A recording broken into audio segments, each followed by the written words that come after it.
Good evening, everyone, and welcome to the Piper Report. So I was going to cover this the other day with Holly on our live stream, but then the Russian indictments happened, and that kind of took over. But I think it is important to discuss it again. So here we go. Israeli police push for Prime Minister Netanyahu's indictment on corruption charges. Here is the article. Israeli police are urging the Attorney General to indict Prime Minister Benjamin Netanyahu in two corruption cases involving bribery, fraud, and breach of trust.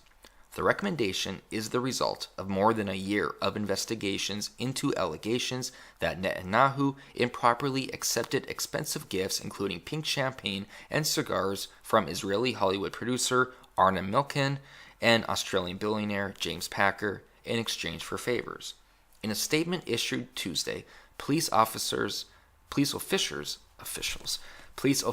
said that there is sufficient evidence against the Prime Minister on suspicions for the offense of fraud and breach of trust regarding his connection to both wealthy businessmen. However, in the case of Milken, they've also added bribery. So the first thing I think of when I read those paragraphs is, I don't doubt it. Now, I'm not saying Netanyahu is guilty of these, but I am saying that this would not be the first time we've seen high-ranking politicians accept bribes. For instance, Hillary Clinton as Secretary of State. She took bribes all the time.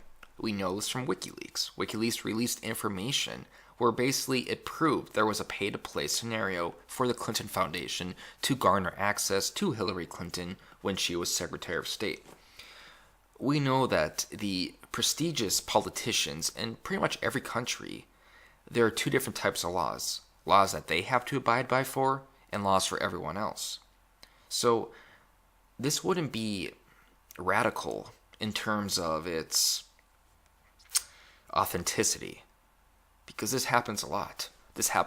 And the way I look at it is like this. If he is guilty, then he should be charged. He should step down, and he should be indicted. It's that simple. Likewise, any politician that is guilty of a crime, that when compared to, for example, if a citizen was guilty of those crimes, he or she would most likely be indicted for them. And that same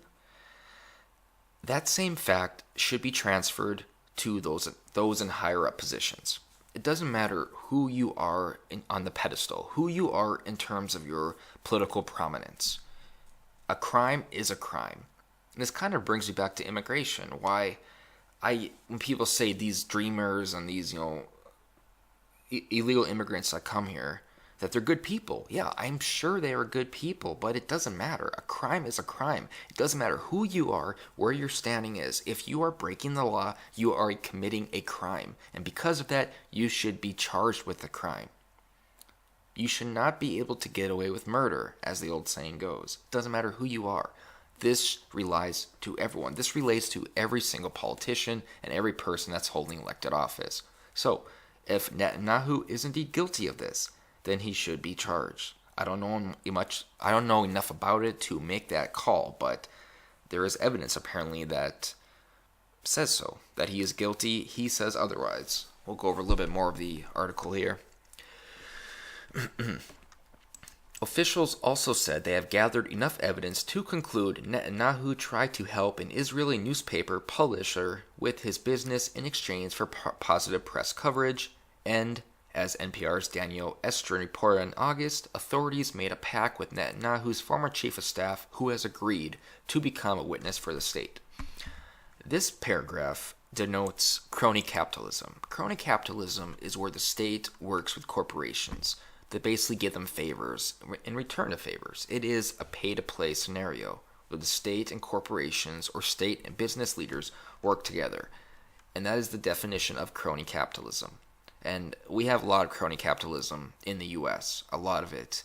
And that's why when people want to make this argument that capitalism is so corrupt and it's so bad because it just draws favoritism from those in government and things of that nature, the argument is flawed because we really aren't a truly capitalist country. We are a corporatist country. This country relies primarily on corporatism over purely free market capitalism. So it's kind of annoying when people, especially people like Bernie Sanders supporters or people who are flat out socialists, when they try to make this claim like, well, yeah, but the U.S. is really corrupt and their economy is corrupt because look at them. I mean, that's what capitalism does. Well, we're not really free market capitalists, though. We are more corporatists. We work with corporations. The state works with corporations a lot more than it should. A good example is the bailout of Wall Street during the collapse in 2008. In a truly capitalist society, those banks would not have been bailed out. Those banks would have failed and they would have been out of the economic modality. They would have been out of business. But we bought them out. We bailed them out. We saved them from they're destitute.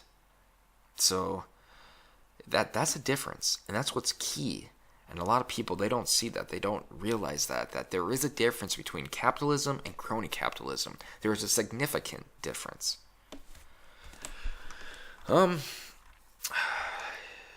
He vowed Tuesday to remain in office, as quoted by the Associated Press. He said, "I will continue to lead Israel responsibly and faithfully for as long as you, the citizens of Israel, choose me to lead you. I am certain that the truth will be revealed, and I am certain that at the next elections, which will be held on schedule, I will earn your trust again, with God's help."